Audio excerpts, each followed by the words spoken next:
우리의 이슈가 뉴스를 바꿉니다. 세상을 깨우는 황보선의 출발 새 아침.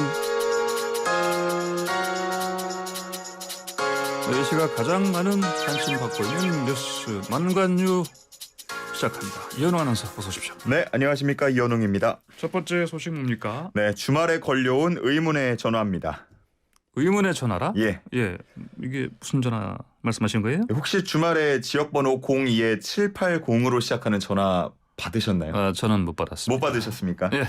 저도 사실 이런 번호가 찍히면 광고 전화겠지 싶어서 잘 안 받는데 그렇죠. 뭔가 묘한 네. 기분이 들어서 받아야 할 것만 같은 그런 기분이 그래요? 들어서 저는 받았거든요. 받았어요? 예. 네, 그랬더니 안녕하십니까. 허경영 대통령 후보입니다. 뭐 이렇게 시작하는 녹음된 음성이 흘러나왔습니다. 예. 이 비슷한 것 허경영 같아요? 대선 후보의 홍보 전화였는데요. 이게 저만 받았나 싶었더니 정말 많은 분들께서 이 전화를 받았다고 하더라고요. 보통 뭐 전화를 받은 분들은 이제 SNS를 통해서 후기를 남겼는데 처음에는 해당 전화번호를 올리면서 이거 선거 홍보 전화니까 받지 말라 뭐 이런 내용이 줄을 이뤘다가 점점 시간이 지나면서 뭐 일종의 놀이처럼 좀 변해가는 모습도 보였습니다. 놀이처럼 변해갔다? 네. 막 드디어 기다리던 전화가 왔다 뭐 이러면서 사진을 올리는 그런 모습들을 보였는데 하나의 유행하는 놀이 같은 그런 반응들 좀 이어졌습니다. 그래요. 허경영 후보다운 그런 전화 같은데 네. 그렇다 이런 전화를 일종의 스팸으로 볼 수도 있겠는데 기다리는 맞습니다. 상황이 됐네요. 근데 모두가 또 기분 좋게 뭐 이 전화를 기다렸던 건 아니고요. 당연히 내 전화번호 어떻게 알았냐 그러면서 개인정보 유출에 대해서 걱정하는 분들도 많았습니다.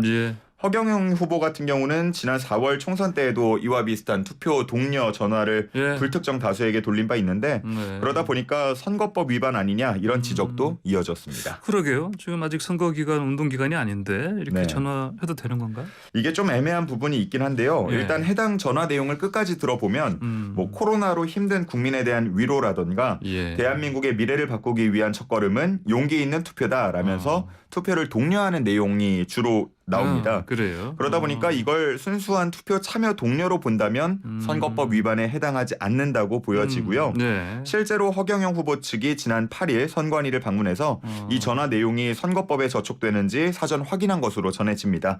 뭐 선관위도 투표 동료 수준으로 보면서 위반 사항은 없다고 확인했습니다. 그러게요. 대선 때마다 나오시는 분이니까 이제 이런 것 정도는 거의 전문가적인 수준이 됐을 것 같아요. 선거법. 그러니까. 근데 허 후보 이야기 나온 김에 그 허토피아를 만들겠다고 이분이 하셨죠? 허토피아라는 공약을 내세웠는데 뭐 쉽게 말하면 허토피아는 돈 때문에 억울함이 없는 세상을 의미합니다. 구체적으로 보면 국민 배당금 월 150만 원, 결혼수당 1억 원, 출산수당 5천만 원 등을 지급하는 내용인데요. 뭐 금액은 시간이 지나면서 더 증가가 됐지만 이런 비슷한 공약을 2007년 17대 대선 때부터 계속 걸어왔습니다. 근데 정말 이런 정도 금액을 받으면 결혼하시는 분들 좀 늘어나지 않을까요? 예전에는 이게 참 허무맹랑한 소리로 들렸는데 그렇다는 반응이 많았는데 이제는 이게 꽤 검토해 볼 만한 내용 아니냐라는 반응들이 나오고 있습니다. 그래요. 하여튼 이분은 일관된 모습입니다. 네, 맞습니다. 다음 만관 주십시오. 네, 두 번째는요. 다른 대선 후보들의 몇 가지 공약 좀 살펴보겠습니다. 알려주십시오. 심상정 정의당 대선 후보 공약 먼저 하나 소개해 드릴까 하는데요. 군 징병과 관련한 공약 밝혔습니다. 이른바 이제 한국형 모병제인데요. 지금의 징병제 대신에 2030년부터는 완전한 모병제를 시행하도록 단계적으로 시행해 나가겠다 뭐 이런 공약입니다. 자원에서 입대하는 장병들을 전문 병사라고 부르고요. 월 300만 원 정도의 급여를 보장합니다. 월 300이요? 월 300. 연봉으로 한 3,600에서 4,000 사이가 될 것 같고요. 5년 차가 되면은 부사관으로 진급을 하면서 뭐 대학이나 대학원 진학도 지원해 주는 내용입니다. 그리고 10년 이상 장기 복무할 때 뭐 국방 공무원이나 소방 경찰 같은 일자리도 전역 후에 마련한다. 이런 내용이 담겨 있습니다. 방금 월 300 말씀하셨는데 자 그러면 그 재원 마련 이게 쉽지 않을 텐데 월 300만 원씩 받는 전문병사 15만 명 정도를 모집하는 내용인데요. 그렇게 되면 연간 5조 4천억 원의 재원이 필요합니다.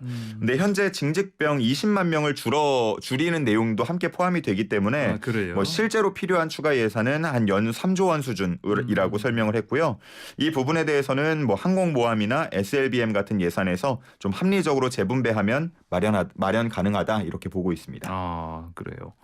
다른 후보 공약도 말씀해 주세요. 네, 하나 또 눈에 띈 게 이재명 더불어민주당 대선 후보의 청년 공약인데 예. 이 후보는 취준생들이 평균적으로 면접을 준비할 때 필요한 비용이 48만 원 정도로 조사가 됐다면서 예. 이런 게 좀 문제가 있지 않냐 이렇게 지적하고 나섰습니다. 예. 그러면서 뭐 정장 대여라던가 메이크업, 뭐 사진 촬영, 자기소개서 컨설팅 같은 서비스를 제공하는 공약을 걸었는데요.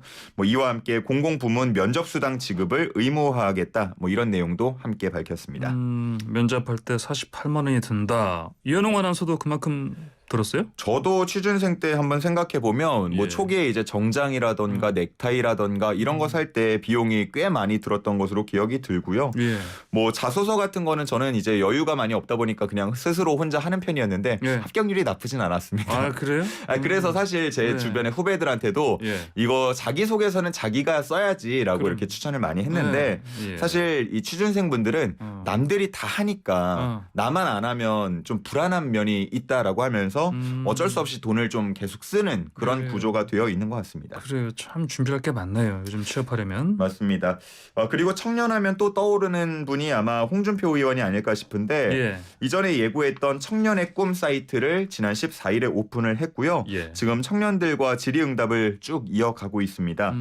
여기 뭐 질의응답 게시판도 있고 자유 게시판도 있고 뭐 정치 게시판도 있고 이렇게 좀 부분이 나눠져 있는데 예. 자유 게시판 같은 경우에는 벌써 10,000개가 넘는 글이 올라왔더라고요. 꽤 그래요? 많은 사람들이 접속을 하고 있는 것 같습니다. 그 올라온 질의 중에 보면은 그냥 탈당해서 대선 후보 나가라 이런 얘기도 있는 것 같던데 어쨌든 저 국민의힘 입장에서는 홍 의원 앞으로 행보 지켜봐야 되겠어요. 맞습니다. 근데 뭐 당내에서는 크게 예. 우려하는 분위기는 아니라고 하는데요. 예. 뭐 시간이 조금 필요할 뿐 결국은 당을 위해서 마음을 모아줄 것이다 이렇게 보고 있습니다. 알겠습니다. 망간의 준비 더 많이 하신 것 같은데요. 시간 때문에 여기서 벌써 시간이 여기까지만 끝났네요. 듣겠습니다. 네. 고맙습니다. 감사합니다.